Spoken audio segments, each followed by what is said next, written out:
before we start our class, can you read the prayer? Amen. Good morning, class. Good morning, teacher! Rana, how are you today, class? We're fine, teacher! I'm glad that all of you are feeling fine today. Now, may I know who are absent today? None, teacher! Okay, so none is absent today. Class, always remember that inside the classroom, we have rules that we need to follow. The rule stands for English. So, read the letter E first. Enter the class quietly and prepared. And Neat and clean always. C, Give respect to everyone. L, Listen and follow directions. I, Involve yourself in learning. S, Speak politely and honestly. H. Help each other and be kind. Do you understand our classroom rule, class? Yes, Do you teacher. wish to add more on our classroom rules? No, teacher. Can I expect that from you? Yes, teacher.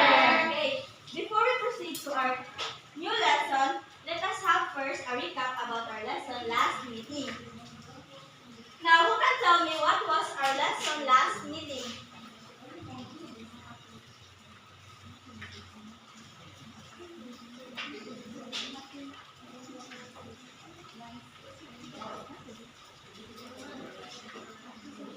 What was our lesson last meeting?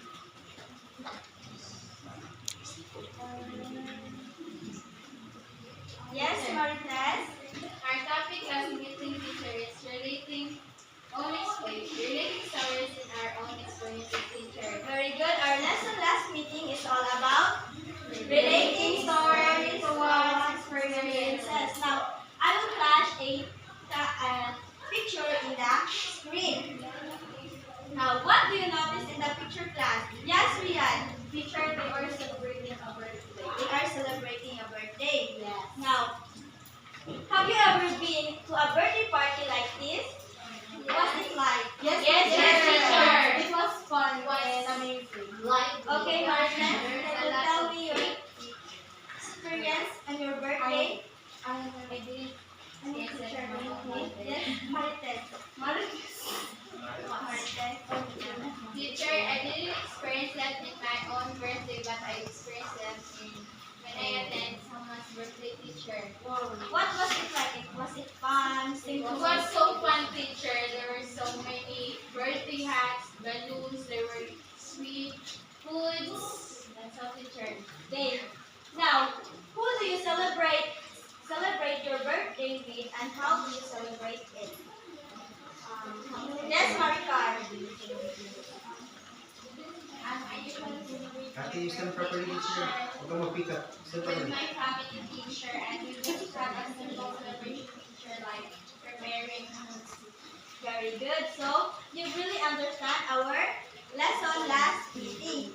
Now, before we proceed to our new discussion, I have prepared a series of activities. This activity is called Finding Partner in a Music Mingle. So, can you move your chairs aside and here at the center?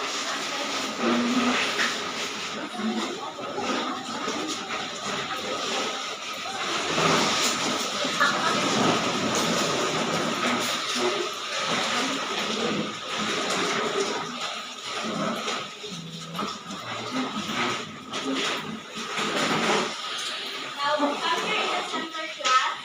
So, in this activity, when I play music and it will stop, you will find a partner. The taller one will discuss the picture I will flash in the screen. You must analyze what might be the main topic, the main idea, and the supporting details to the smaller one. And the smaller one will be the one to answer the question I will flash in the television screen. Are you ready, class? Yes, teacher!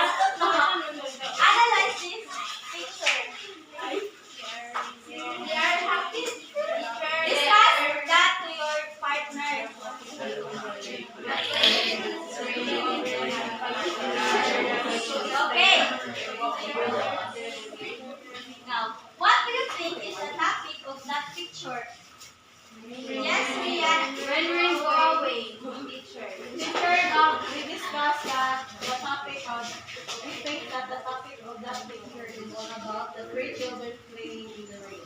Very good. The topic of the topic picture is raining. The three children are playing in the rain. Now, what do you think is the main idea of this picture? Teacher.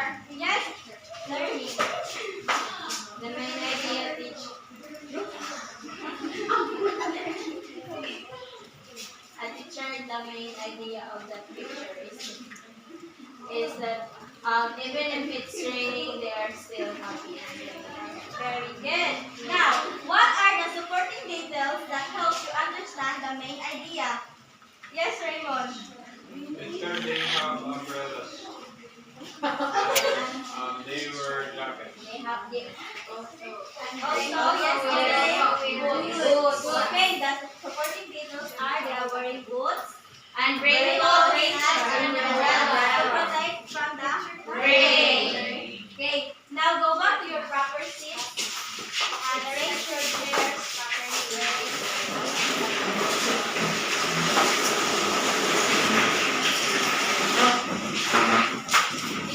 Now, class, what do you think is our lesson this morning? Yes, Nipa?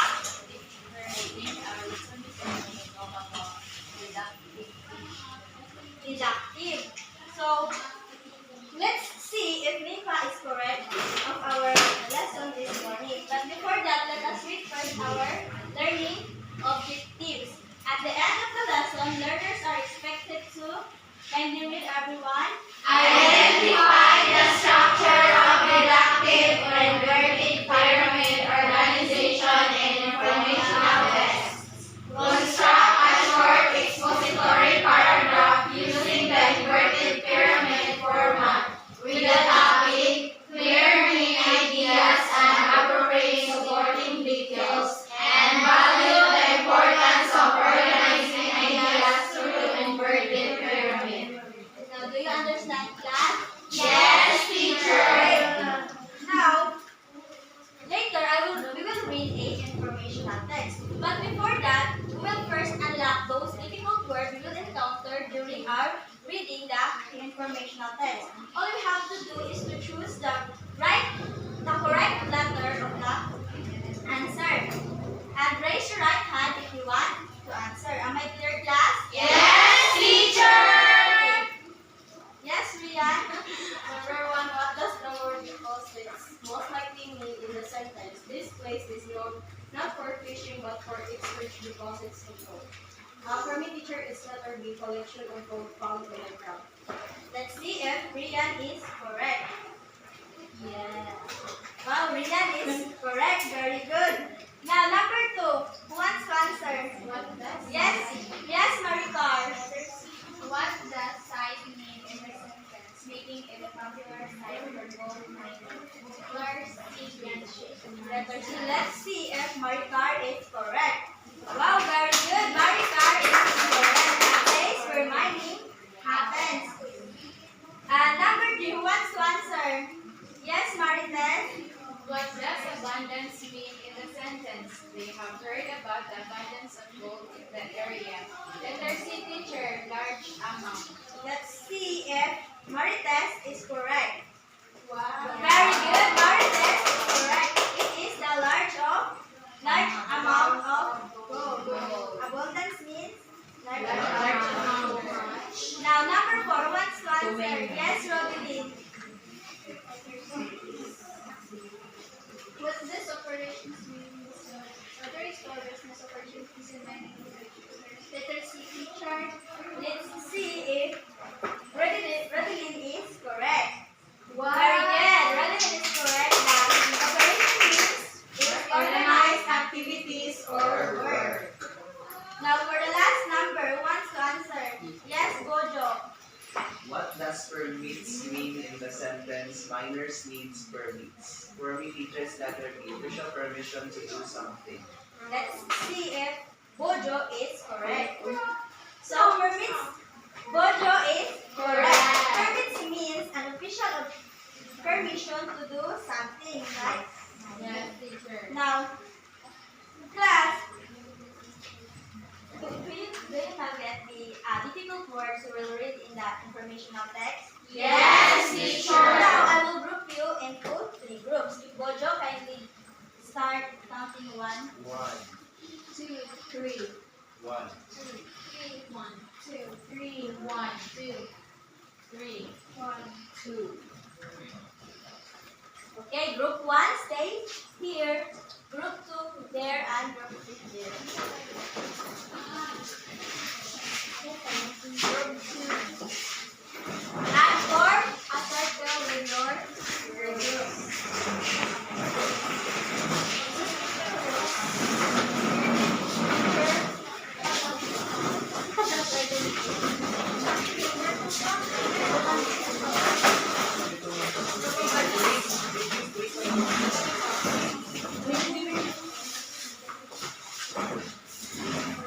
Last, have you seen gold? Yes, teacher. Are you familiar with the word money? Yes, teacher. So, we will encounter those words in the informational text we will read. The title of the informational text we will read is the Golden Land of Barangay Tapis. Have you noticed the colors in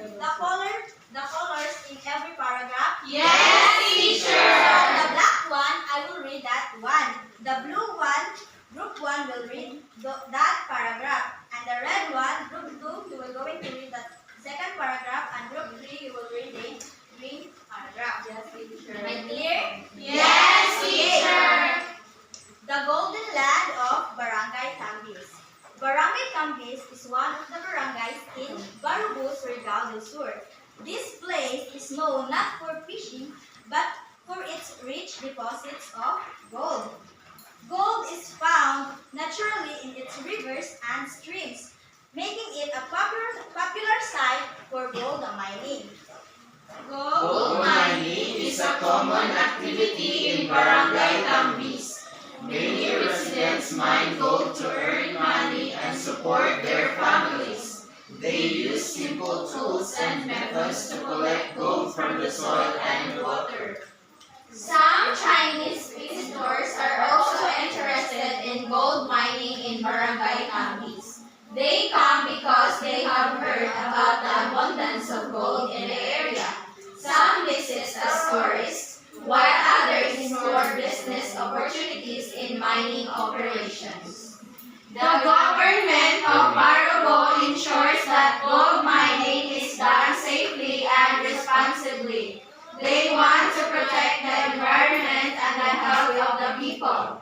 Miners need permits and the community is reminded to care for nature while mining gold. Barangay Tambis is special because of its gold resources. If the environment is protected, the gold can benefit the community for many years. The barangay can grow through mining, tourism, and safe practices. Now, do you understand the informational text, class? Yes, teacher. So, I will ask few questions regarding to the informational text where you read it earlier.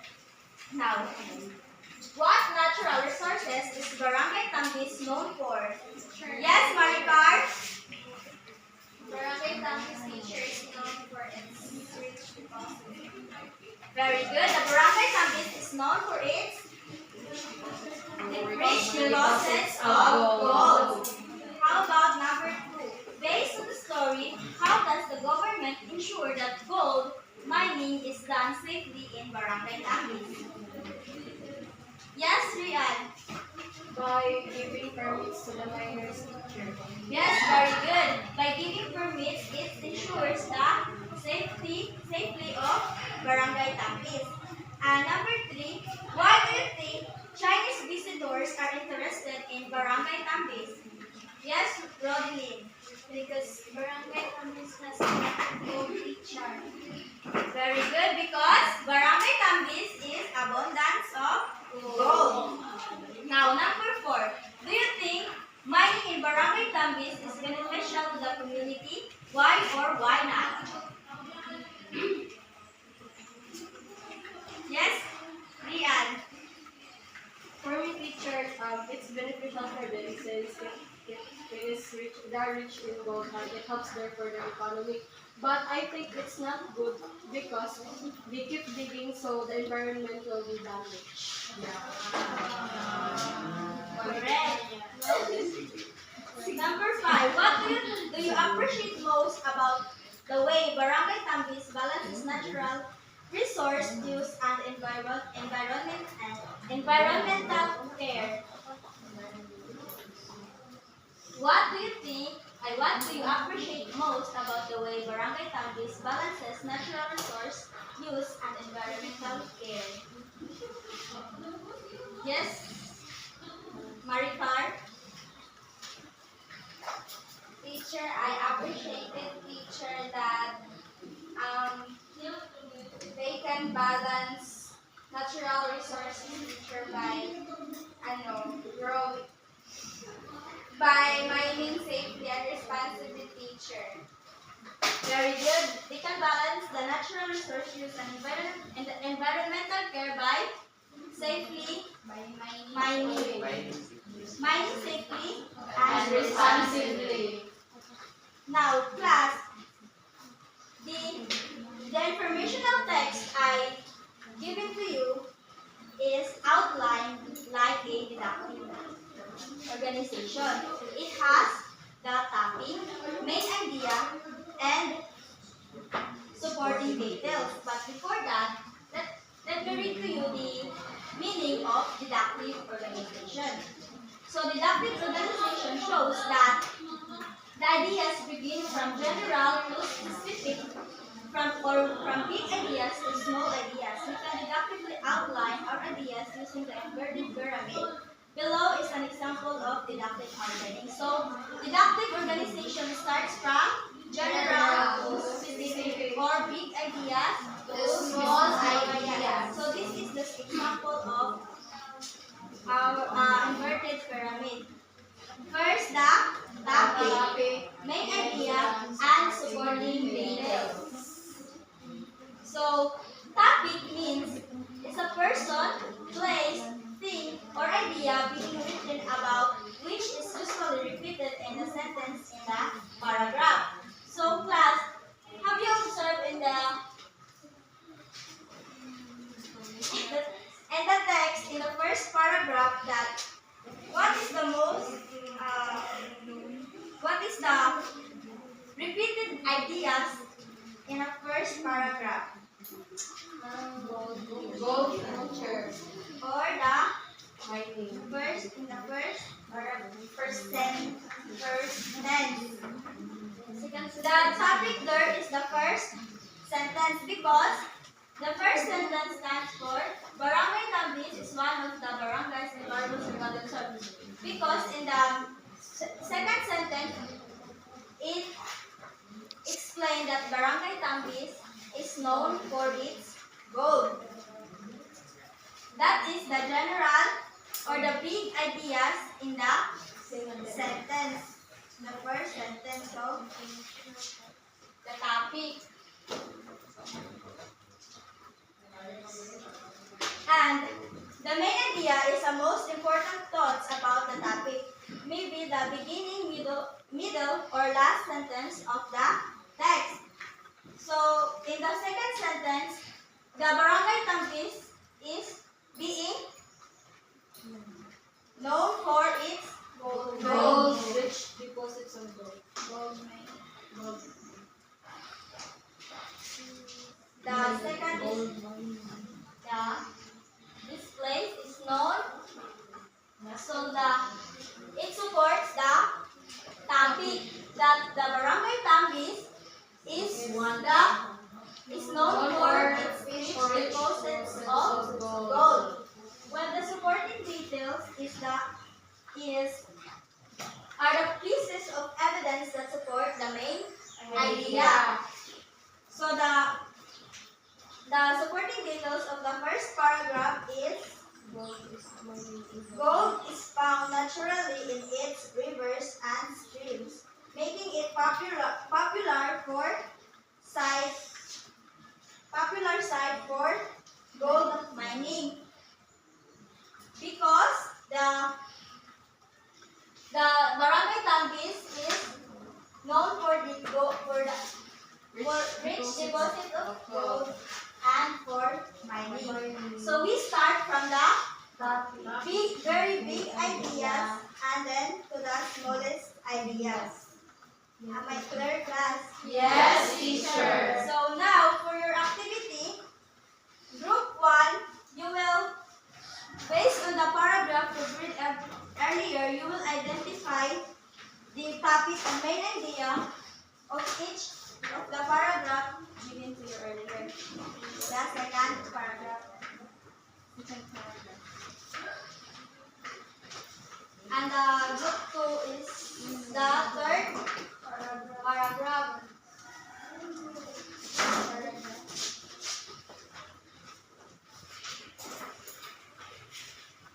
And the group 4, Fourth paragraph. and group 3. Yes, you can start.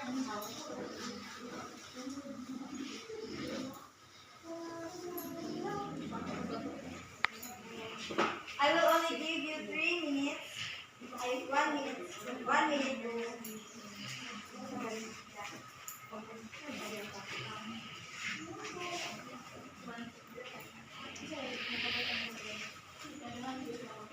Teacher, can we have a double-sided tape?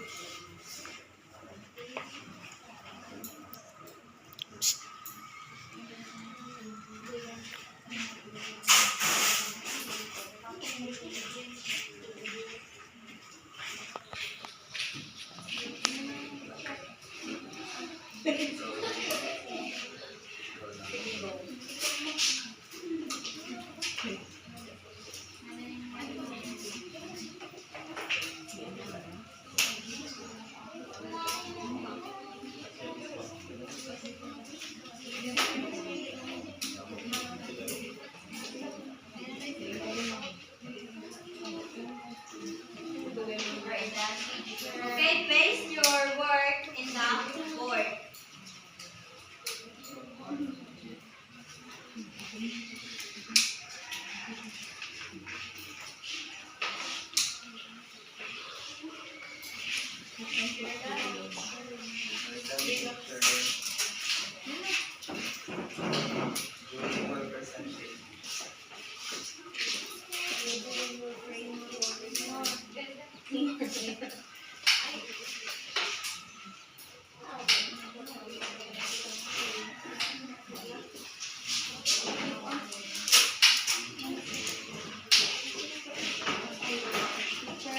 Okay, who are the representative of the brain?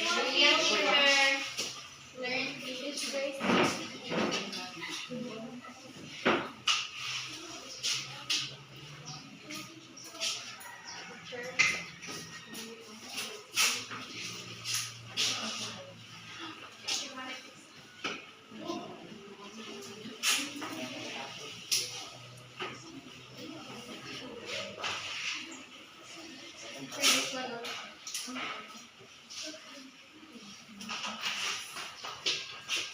Okay, group 1, who is the representative? Would you, teacher?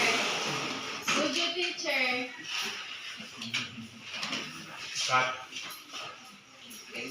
Jana, nandito lang ako. Ano